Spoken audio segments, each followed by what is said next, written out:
สวัสดีท่านผู้ชมที่เคารพทุกท่านข้าพเจ้าอ่านข่าวไปเห็นผู้ที่เห็นข่าวตัวหนึ่งน่าสนใจหลายท่านผู้ชมและข้าพเจ้าคิดว่าทางว่ามันเกิดขึ้นได้จริงนั้นมันก็จะเป็นผลดีให้แก่การสร้างการสาการพัฒนาเศรษฐกิจสังคมใน2แขวงนี้อย่างหลีกเลี่ยงบ่ได้โดยเฉพาะแม่น2แขวงปฏิวัติหรือว่า2แขวงฐานที่มั่นของการปฏิวัติของประเทศลาวเฮานั่นเองท่านผู้ชมนั่นก็คือแขวงหัวพันและก็แขวงพงศาลีนั่นเองท่านผู้ชมซึ่งในระยะหลังๆมานี้โดยเฉพาะนับตั้งแต่มื้อกองประชุมสมัย3วันครั้งล่าสุดของสภาแห่งชาตินั้น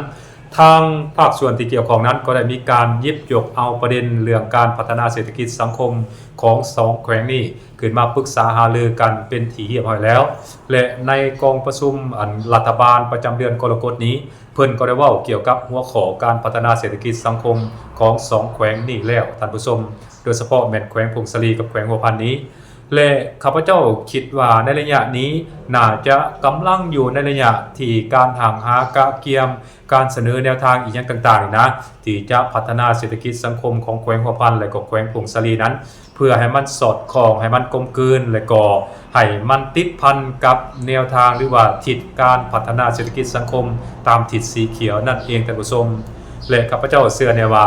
ถ้าว่าแขวงหัวพันกับแขวงพงศาลีนี้หากได้รับการเอาใจใส่และก็การชี้นำอย่างใกล้ชิดติดแท้จากพรรคก็คือรัฐบาลก็คือขั้นเทิงนั่นแหละท่านผู้ชมมันจะเห็นให้การพัฒนาเศรษฐกิจสังคมของ2แขวงนี้พัฒนาไปแบบก้าวกระโดดอย่างหลีกเลี่ยงบ่ได้ท่านผู้ชมเพราะอย่าลืมว่าใน2แขวงนี้ก็มีหลายๆอย่างที่เป็นทางแห่งบ่มสอนให้แก่การพัฒนาเศรษฐกิจสังคมของ2แขวงนี้โดยเฉพาะ2แขวงนี้นั้นก็มีชายแดนติดจอดกับบรรดาประเทศเพื่อนบ้านบ่ว่าจะเป็นประเทศจีนประเทศเวียดนามเป็นต้นซึ่งข้าพเจ้าคิดว่าขีดความสามารถในการพัฒนาเศรษฐกิจสังคมของ2แขวงนี้นี่โอ้มันสำคัญในท่านผู้ชมคือ2แขวงนี้นี่ถ้าข้าพเจ้าจื่อบ่ผิดเนาะแล้วก็ข้าพเจ้าเคยไปเฮ็ดเวียกอยู่แขวงหัวพันนี่นะข้าพเจ้าคิดว่าแขวงหัวพันนี่เว้าเรื่องทรัพยากรธรรมชาติโดยเฉพาะแม่นแร่ธาตุนี่นะ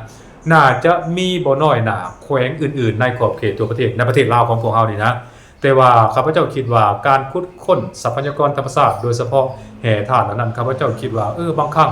มันอาจจะบ่ตอบโจทย์การพัฒนาเศรษฐกิจสังคมของแขวงหัวพันก็เป็นไปได้และข้าพเจ้าคิดว่าโตที่มันตอบโจทย์ในการพัฒนาเศรษฐกิจสังคมหรือว่าโตที่สามารถใช้เป็นทางแห่งในการพัฒนาเศรษฐกิจสังคมของแขวงหัวพันได้ข้าพเจ้าคิดว่าน่าจะตั้งเขตเศรษฐกิจพิเศษอยู่ตามแนวชายแดนระหว่างลาวกับเวียดนามนี้อันนึงอัน2มานี่ข้าพเจ้าคิดว่าแขวงหัวพันนี้มันน่าจะสร้างหรือว่ามอบให้นักลงทุนบ่เรื่องนักธุรกิจอีหยังก็แล้วแต่เนาะสร้างสถานที่ท่องเที่ยวเนาะโดยเฉพาะแม่นเมืองเวียงไซก็ดีเนาะเมืองเฮียมก็ดีเมืองอีหยังก็เมืองหัวเมืองก็ดีเนาะเพราะว่าเมืองหัวเมืองนี่ก็มีอันอีหยังก็อื่นว่าอันอีหยังว่าผาหินเนาะผาหินส่วนว่าเมืองเฮียมนี่ก็มีบ่อน้ำอุ่นสินะส่วนว่าเมืองเวียงไซนี้ก็ถือว่าเป็นเมืองหนึ่งที่มีทิวทัศน์หรือว่าทัศนียภาพที่สวยสดงดงามและก็เป็นฐานที่มั่นของการปฏิบัติทัศนียภาพในเมืองเวียงไซนี่สวยสดงดงามหลายท่านผู้ชมตามที่ข้าพเจ้าได้ไปสัมผัสได้ไปอยู่เกือบ2ปีเลยข้าพเจ้าอยู่แขวงหัวพันและก็ข้าพเจ้าเห็นบรรดาพื้นฐานโครงลางอีหยังต่างๆแล้วก็ทางแห่งบ่มซ่อนทางธรรมศาสตร์นี่ซึ่งจะสามารถนำเอามาพัฒนาเป็นแหล่งท่องเที่ยวแล้วก็สามารถดึงดูดเอานักท่องเที่ยวทั้งภายในและก็ต่างประเทศให้เข้ามาเที่ยวแขวงหัวพันนี่ได้หลายได้ท่านผู้ชมเพราะนับตั้งแต่เมืองซ้ำเหนือเนาะเทศบาลแขวงหัวพันนะไปหาเมืองเวียงไซเนาะประมาณอยู่28.3 กิโลเมตรนี่เลยเนาะทางนี่มันก็บ่ไกลเนาะแต่ว่ามันจะมีระยะทางขึ้นภูนั้นยากน้อยนึงเนาะแต่ว่าก็บ่ถือว่าเป็นปัญหาเนาะถ้าว่าเฮาพัฒนาพื้นฐานโครงสร้างดีๆนี่มันก็จะไปได้อันนึงอัน2มานี่เมืองเวียงไซนี่เป็นเมืองหนึ่งที่มีภูผาป่าดงสลับซับซ้อนมีถ้ำอีหยังหลายๆแห่งที่สวยสดงดงามแล้วก็มันมีประวัติความเป็นมาโดยเฉพาะแม่นบรรดาถ้ำของผู้นำการปฏิบัติพวกเฮาบ่ว่าจะเป็นถ้ำของฐานไกรสอนพรหมวิหารฐานนูฮักทำเจ้าสุภาพวงศ์ทานกำไตศรีบันดอนทานศรีสวัสดิ์แก้วบุญทันนี่ทานวงแก้วก็มาดำทำวงหมอทำอีหยังต่างๆนี่ โอ้มีหลายเด้อท่านผู้ชมนอกจากนั้นก็ยังมีอันเขาเอิ้นว่าอันสโมสรอยู่ในถ้ำนะซึ่งในเมื่อก่อนนั้นเพิ่นก็มีการจัดวางแสดงการจัดประชุมอีหยังต่างๆอยู่ในถ้ำนั้นเขาเอิ้นว่าถ้ำราชวงศ์บ่หยังครับข้าพเจ้าก็บ่จื้อเนาะนอกจากนั้นแล้วก็ยังมีอาณาอยู่เมืองเอดนี่ก็มีบ่อหยังก็ศูนย์บ่แม่นศูนย์อีหยังวะแหล่งอนุรักษ์ป่าเนาะอยู่ในเมืองเอดน่ะลุ่มตลาดลงไปนะโอ้ก็ถือว่าเป็นจุดหนึ่งที่น่าไปเที่ยวไปชมในเขตลองน้ำม่านี่ถือว่าธรรมชาติสวยสดงดงามหลายท่านผู้ชมตามที่ข้าพเจ้าได้ไปสัมผัสได้ไปอยู่หลายปีเลยได้ข้าพเจ้าไปอยู่ข้าพเจ้าก็คิดว่าโอ้ถ้าว่าสามารถพัฒนาแขวงหัวพันนี่ให้กลายเป็นแหล่งท่องเที่ยวได้นี่โอ้ข้าพเจ้าคิดว่าต่อไปนี้คนนี่มันจะไปเที่ยวแขวงหัวพันนี่หลายขึ้นแต่สิ่งที่พวกเฮาควรเฮ็ดควรปฏิบัติก็คือการพัฒนาพื้นฐานโครงสร้างนี่แหละหนทางไปแขวงหัวพันนี่โอ้โหดหลายโหดกว่าทุกๆแขวงตามที่ข้าพเจ้าเคยไปนี่โดยเฉพาะนับตั้งแต่นำเนินขึ้นไปหาแขวงหัวพันนี่ทางทบสอบอย่างเดียวยังบ่พอได้เนาะยังสั้นอีกนะอันนี้โอ้ก็ถือว่าเป็นอุปสรรคเป็นปัญหาอันหนึ่งเฮ็ดให้การเดินทางท่องเที่ยวระหว่างภาคกลางไปหาแขวงหัวพันบ่หรือว่าจากนครหลวงไปหาแขวงหัวพันนี่พบกับความยุ่งยากลำบากเฮ็ดให้คนน่ะไปเยี่ยมยามถามข่าวไปเขาเอิ้นว่าอยากไปท่องเที่ยวแขวงหัวพันน่ะลดน้อยถอยลงหรือบ่ก็อาจจะมีจำนวนจำกัดแต่ว่าเว้าเรื่องทายแห่งบ่ซ่อนทางด้านการท่องเที่ยวนี่แขวงหัวพันมีหลายท่านผู้ชมอันนั้นสำหรับแขวงหัวพันและสำหรับแขวงผงสาลีนี่ครับพระเจ้าคิดว่าโอ้ถือว่าเป็นแขวงที่มีทายแห่งบ่ซ่อนทางด้านกสิกรรมเลยเนาะเป็นแขวงหนึ่งที่มีทัศนียภาพอันสวยสดงดงามแล้วก็แขวงผงสาลีนี่เป็นแขวงหนึ่งที่เขาเอิ้นว่า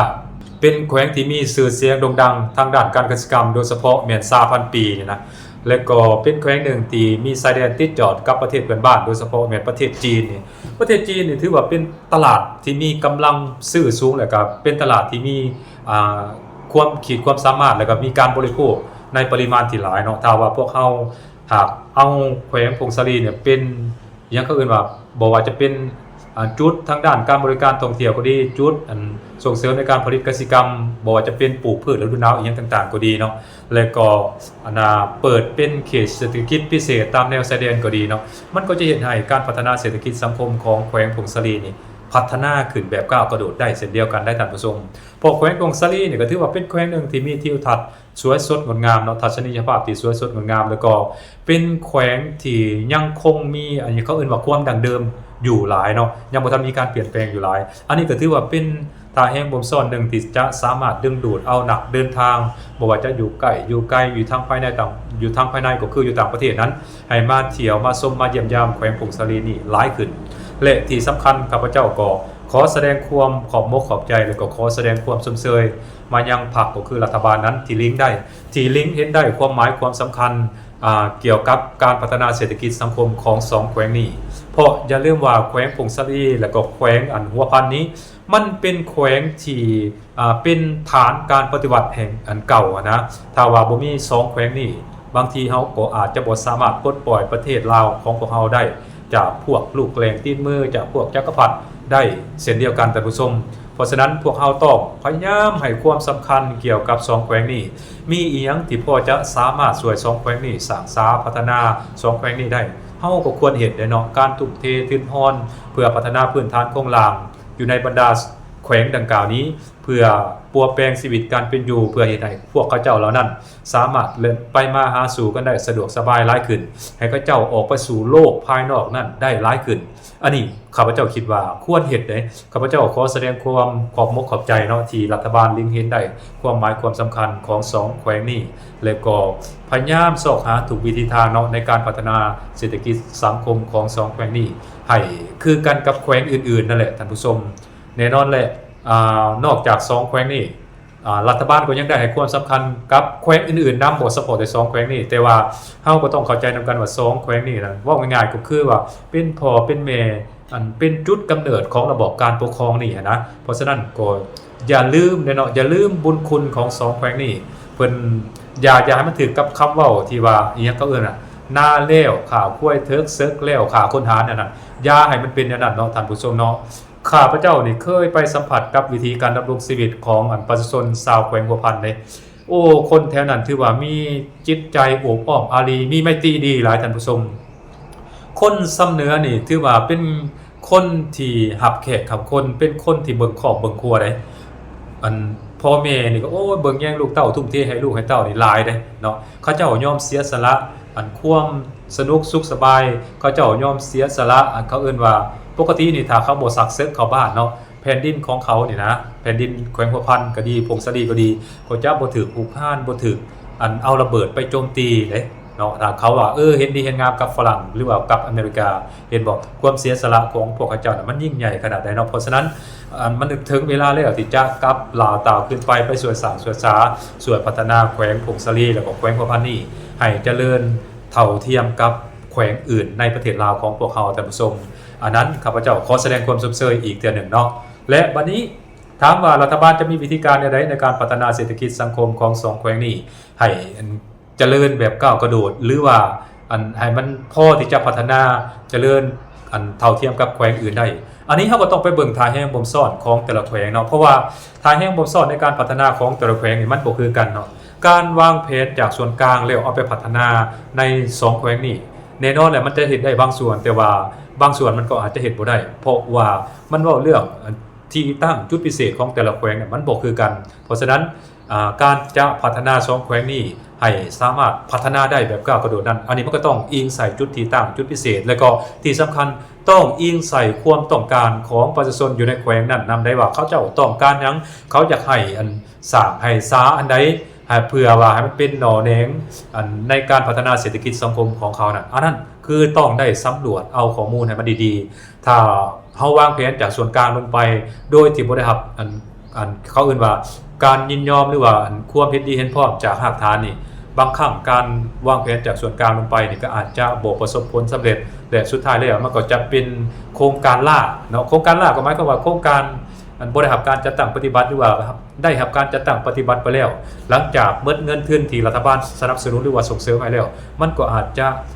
ล่มไปนะประมาณนั้นเนาะเพราะฉะนั้นความต้องการของประชาชนในเขตนั้นในท้องถิ่นนั้นเป็นสิ่งสำคัญและข้าพเจ้าเชื่อแน่ว่าถ้าว่าสามารถพัฒนาพื้นฐานโครงสร้างโดยเฉพาะแม่นเส้นทางการคมนาคมขนส่งนี่แหละท่านผู้ชมตัวนี้นี่ถ้าว่าพัฒนาตัวนี้ได้นี่ข้าพเจ้าเชื่อแน่ว่าการพัฒนาแขวงหัวพันก็ดีแขวงพงศรีก็ดีนี่จะก้าวกระโดดไปอย่างแน่นอนท่านผู้ชมและในระยะก่อนนั้นพวกเฮาก็ได้ยินเนาะว่าจะสร้างทางด่วนจากนครหลวงเวียงจันทน์ไปหาแขวงหัวพันนี่มันก็มีเลยดิจากแขวงหัวพันก็ออกไปใส่ฮานอยพุ่นเลยเนาะผ่านด่านสากลยังด่านนาเมลนะข้าพเจ้าเคยไปเทื่อนึงเนาะไปเซนลาไปแทงหัวข้าพเจ้าเคยไปเนาะตอนนั้นก็โดนเติมแล้วเนาะก็ถือว่าอันนี้ก็ถือว่าเป็นอีกทางแห่งบ่มซ่อนอันนึงพอจะเห็นให้แขวงหัวพันนี้มีเส้นทางไปมาหาสู่กันสะดวกสบายหลายขึ้นเปิดสู่โลกภายนอกหลายขึ้นนั่นเองท่านผู้ชมอันนั้นเกี่ยวกับการสาเกี่ยวกับแผนของรัฐบาลที่จะมุ่งเน้นทุ่มเทถูกกำลังกายถูกทางแห่งบ่มซ่อนทั้งทรัพยากรมนุษย์ทั้งเงินทุนเพื่อไปพัฒนา2แขวงนี้ให้พัฒนาแบบก้าวกระโดดนั่นเองท่านผู้ชมสบายดี